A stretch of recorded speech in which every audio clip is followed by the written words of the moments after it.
koorijuht ja helilooja. Inimesed on rohkem oma aja kui oma isa nägu. Ernesaks sündis Vene impeeriumis Eestimaa kubermangus, sai hariduse esimeses Eesti Vabariigis, parim loomeaeg langes Nõukogude aega ja viimased eluaastad möödusid taasiseseisvunud Eestis. Mis oleks olnud Eesti rahva elus teisiti, kui Gustav Ernesaks oleks läinud mitte itta, vaid läände neil aastail, kui ajaloo tõmbetuul pillutas tervet rahvast? Mida oleks Gustav Ernesaks teinud läänes?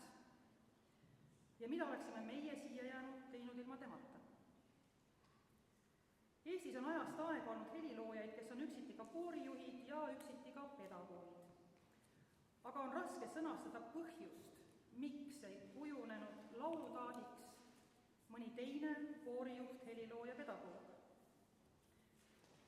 Oletatavasti on siin mängus inimloomuse sõnul seletamatu omadus, mis pühitseb ühes isiksuses kõrgeks ka näiliselt tavalise. Võib-olla on selleks täielik ideele pühendumine, mille nimel Ernesaks tõenäoliselt elas ja tegutses. Laul ja laulmine Eestis. 1923. aastal, kui Ernesaks oli 14-aastane, kirjutas ta oma päevikusse. Täna anti luba laulupeole minna. Sain seisuplatsi, kuulasin vaimustunut, lahkusin üleva tundega. 1929. aastal kirjutab 20-aastane Ernesaks, et soovib kõigest hingest, et laulupeol kunagi kord ka tema laulu lauldaks. Järgmisel aasta sügisel sattus 21-aastane Ernesaks kooljuhuslikult linna valgustuse ja vee muretsemise osakonna meeskoori dirigendiks. See teeots viis otse tulevikku, pani mõtlema koori olemusest. 38. aasta 11. laulupeol oli kavas 2 Ernesaksa laulu, Noor kevade ja Hakkame mehed minema. Mõlemad laulud läksid kordamisele ja kordamistel tõusis dirigendipulti noor Ernesaks ise.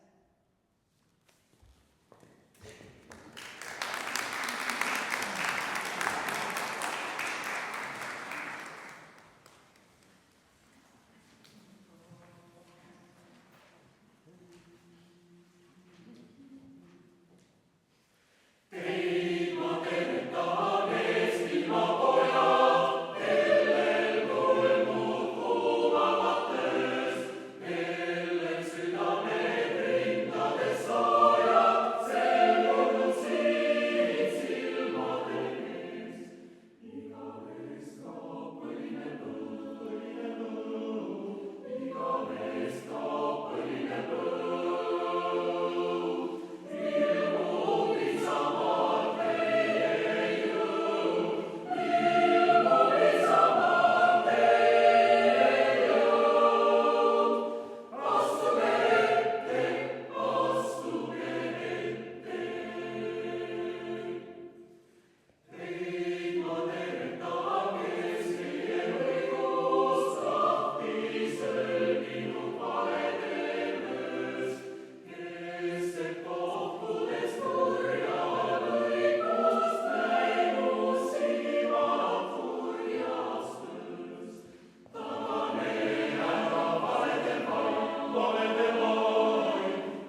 aitab koori intonatsiooni vajumisele piiri panna leidlik, põhjalikum sisuline analüüs ja ergastunud töömeelu.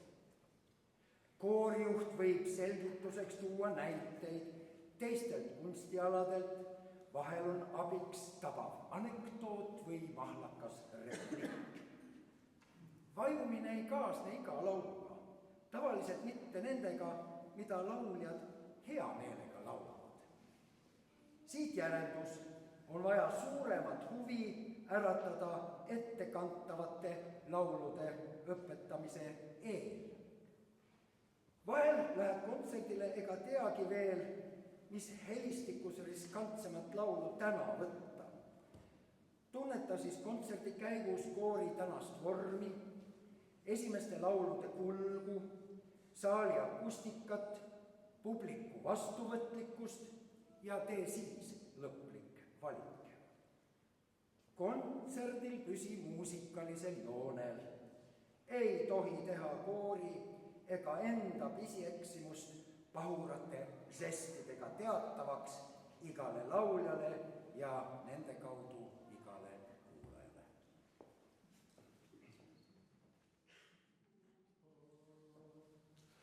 Hurju, munte palju, toodaga, tonte palju, poaga tonte, hernega tonte, kirjuga, härjaga, kinder tonte. Koobes kausturi kass ja teega, tiimer, kinstuli kihladega, mis tema liibi meie lille teki meie taanumal. Krjukjak, kõrras kinni, njukjak, niinas kinni, aiut, takka peale, niimes naha peal. Jätta käntsma selja peale kõmmi, tiigerund sappa saue auku summi. Jätta käntsma saue auku summi, tiigerund sappa saue auku summi. Vana lüümet sabarin Peeter, täis lusti, tal tuli uued nahkpüksi,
See asub lava kõige magusamas kohas.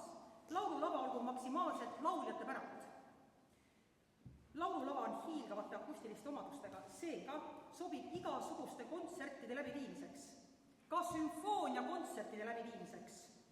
Võimalus on esineda mõlemasuunaliselt, nii lavalt väljaku poole kui ka väljakult lava suunas. Sellekohased katsed on andnud häid tulemusi.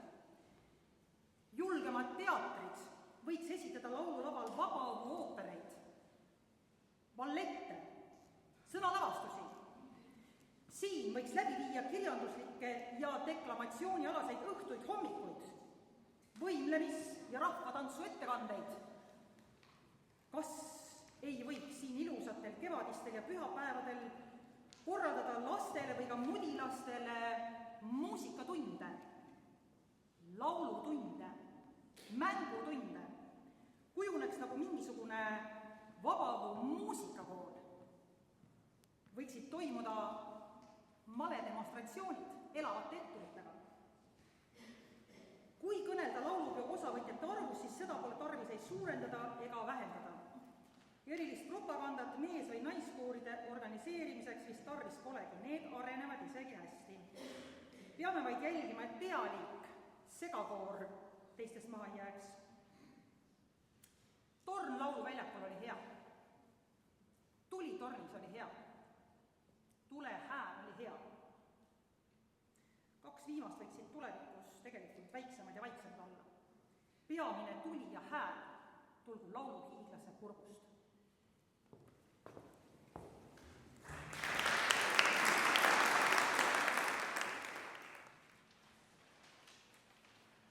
Kõikide kirikute kellad huvisesid. Kõikide kirikute kellad huvisesid. Kõikide kirikute kellad huvisesid. Kõikide kirikute kellad huvisesid. Kõikide kirikute kellad huvisesid.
muusika suudab vaevu läbi pressida laulja targunud maskist. Seepärast hoidkem kinni iga sõna ja lause mõttest, kui trepikäsi puust. Tihti on laul nii selgeks õpitud, et mäletatakse veel ainult sõnu. Nende sõnade sisu ja mõte on aga ära kulunud. On jäänud vaid sõnapuru, kaugusse suunatud kalasilmad ja hoiak, mis on omane Rüütli raudrüüle muuseumi ukse kõrval. Iga laul olgu lauldud nagu esmakordselt. Meie kooride emotsionaalne külg on ju paranenud ja isegi väga palju, kuid mõni peab ikka veel tuima ja venivat esituslaadi põhjamaiseks stiiliks.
Paljuke meid Kalevite aegade igihämaras oli.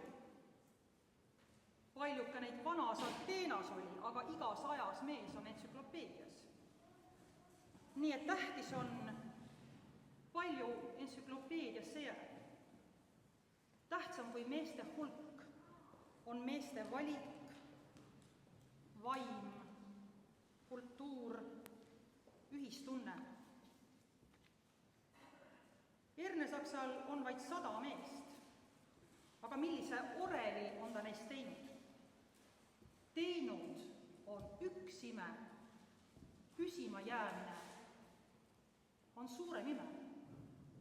Koos hoida, uuendada, ikka ja jälle ümber häälestada, ajaga vastavusse viia. See on see, mis on kunstis ning kunstnikus kõige tähtsam ja kõige raskem. Iseenda jaoks mitte ära kuluda.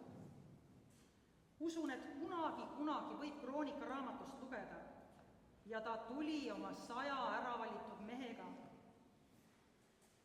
Igapäevas oleme üksteise jaoks liiga igapäevased. Kulume üksteise jaoks liialt ära. Ütleme küllastanud, meeskoor. Peab olema mingi võõrandav taust, et äratundmisele jõuda, mis mehed väärt. Milliseks elutööks võib 100 inimhäälest orel kujuneda. Kord ilmus ta oma 100 äravalitud mehega Moskva teatri instituudi suurde saali. see pill seal helises, voogas, lainetas, mühas, huikas, kaikus, vibreeris, väreles, võbises, uuesti süttis, paisus, haaras, kiskus, pööriseks tõusis, raputas, vapustas, seisatas, tummus, lummus ja täpina olematusse kadus, jättes paljurahvuselise saalitäie tummana, kummutatuna, hingepidavana liikumatult istuma. Siis tunned, et taipad uues arusaamises, mis tähendab Gustav Ernesaks ja tema meeskoor. Taipad, kui väga ta endaga kaasa toob ja maha jätab võõrale nii vähetuntud Vargamäed. Ja kui olete teda kord näinud laulava hiigelkoori oma hingejõuga kütmas, siis mõistate, kui palju võib üks inimene endast anda.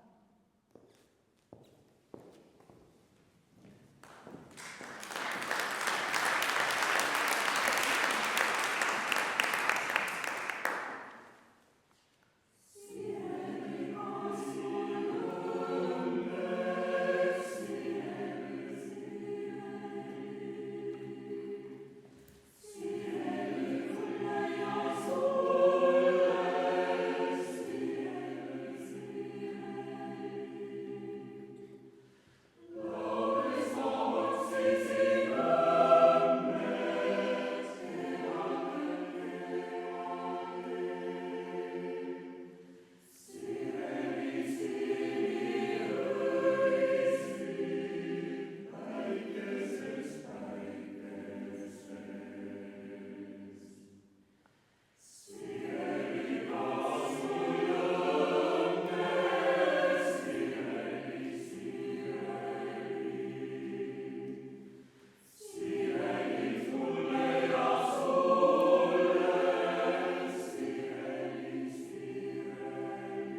Erne-Saksa laulude suurim väärtus on nende siirus.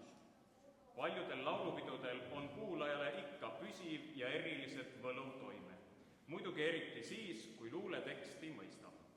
Erne-Saksa lauludes on diskreetsust ja teatavasti distantsi, mis jätab mõtteruumi. Usutavasti on neist avatud midagi rahvuslikule karakterile omast. 20. sajandi viimastel kümnenditel, kui Eesti uue muusika märksõnadeks saavad uus lihtsus, diatoonika ja heakõlalisus, on Erne-Saksa lauludel kord jälle soodsam vastuvõtuväljak. Erne-Saksa laulude lüüriline tundetoon, ilus, sageli rahvaviisi intonatsiooniline meloodia sobib uustonaalse koorimuusika kõrvale rahuliku enesestmõistetavusega. Kõlaideaal, mille poole Gustav Ernesaks alandlikult kaldub ja alateadlikult kaldub, on orelipärane. Tempodest eelistatud on andante.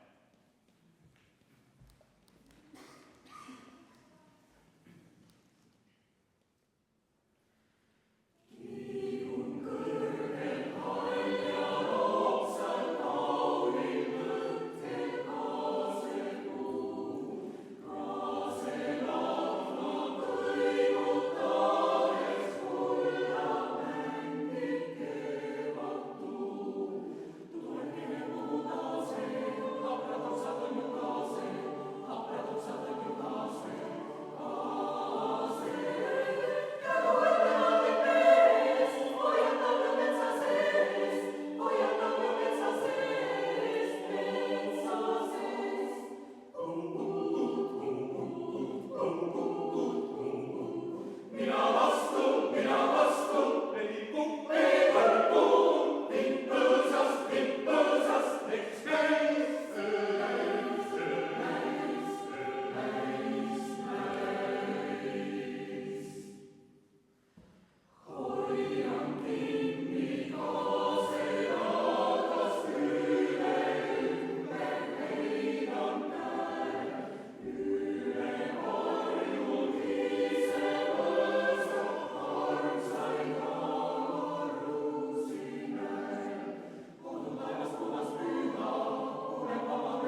Ernesaks kirjutab enne 1969. aasta juubelilaulu.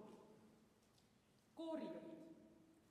Me oleme palju lugenud raskustest esimese üldlaulupeo loa saamisel, väga lühikestest ettevalmistusajast ja nii edasi. Tollal pandi alus tulevastele suurüritustele, mis on ainulaadsed ja ilma milleta me ei kujuta enam ette oma muusikaelu ega kogu rahva ilusamaid peopäevi. Koorijuhid. See, missuguse sisulise kaalu saab juubelilaulupidu, oleneb nüüd teist. Peame arvestama tänapäeva nõudmisi. On ju rahva maitse ja nõudlikkus tohutult kasvanud. Inimesed on kuulnud rohkesti head muusikat.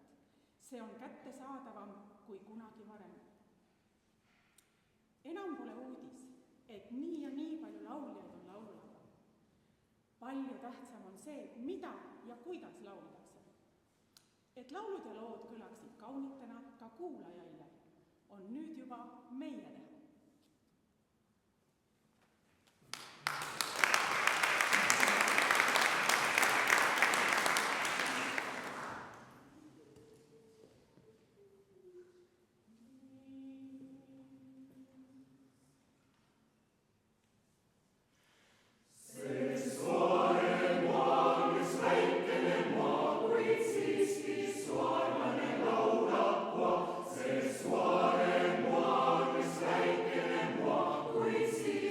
Suarlane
lauljad, tuhanded lauljad enne sind on põksuva südamega astunud laulude leegitsemise paikadele.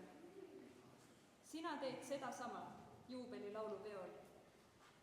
Seekord jätkugu sul otse erakordset hoolt ja tahet kava selgeks õppida. Laulja, see tähendab sina oled ja jääd üldlaulupidude kiirguse allikaks. Iga kuulaja on sulle kogu elu tänulik laulu kiiritamise eest. Loodan, et kuulsid õigesti. Laulu kiiritamise, mitte laulu kööritamise eest.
Ernesaks on kirjutanud koorivanem. Kui koorijuht on koori isa, siis sina oled koori ema. Kui muusikaline ettevalmistus jääb isa hooleks, siis kõige muuest hoolitse sina. Võta oma hoole alla need lauljad, kes ei tunneta veel ülesande tõsidust. Isa vitsa kõrval on ema mahesõna mõnikord mõjusam. Püüa kooriga liita rohkesti noori. Mitte ei usu, et noored koorilaulu ei armasta. Küll, aga ei armasta vanad vahel noori. Ärge tehke vahet noore ja vana koorilaulja vahel. Küllap juba oskad koori juhatusega asju nii seada, et kõigil kasvab huvi laulu ja eelseisva laulupeo vastu.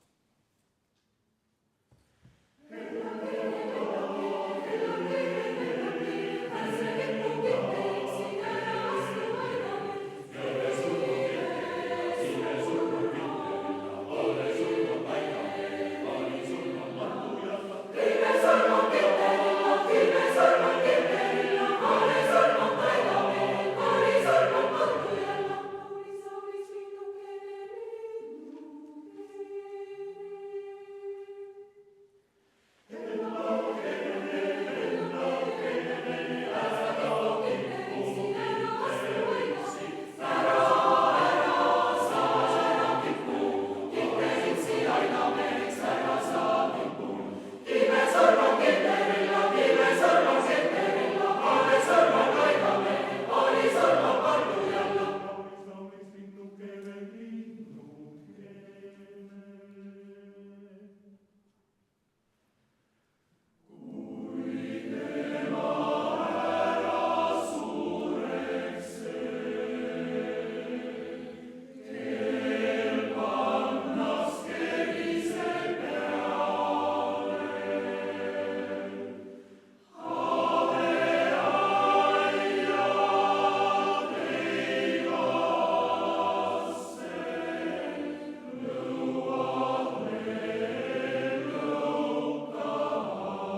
seadmisest ehk lavale paigutamisest. Esiteks on üksikuid lauljaid nii meeste kui naiste seas, kes siis kohe kuidagi laulda ei saa, kui nad esimeses reas ei seisa, vaid peavad kusagil teises, kolmandas või neljandas reas vähem nähtavas kohas olema. Pole parata, neid on. Vahel tuleb rakendada kogu diplomaatia, et mõni selline pasun kaugemale rühma sisse kombineerida. Vahel saab seda teha 4 silma jutu abil.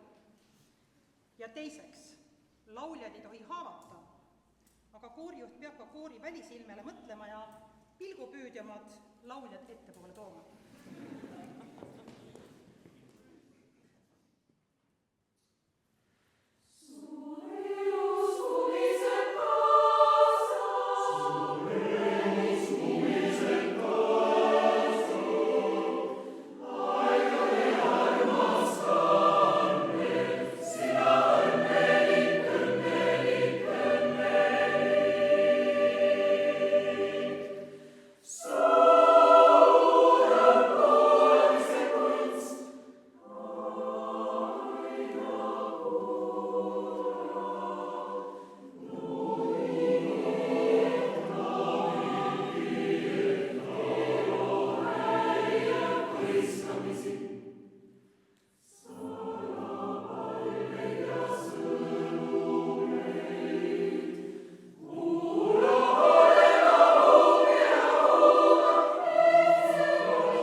Saks ütleb dirigendile: ma ei ütleks, et dirigent peaks mesilasena oma perele ette tantsima koha, kust mett võiks leida. Ent ometi pole see siiski võimatu, et juhti nähes need meeõied aimatavad oleksid. Kas saab ja on õige püüda kõike vajalikku liigutuste ja ilme kaudu ka visuaalselt edasi anda? Muusikas ei tohi valetada hing ega idu, nagu ka elus.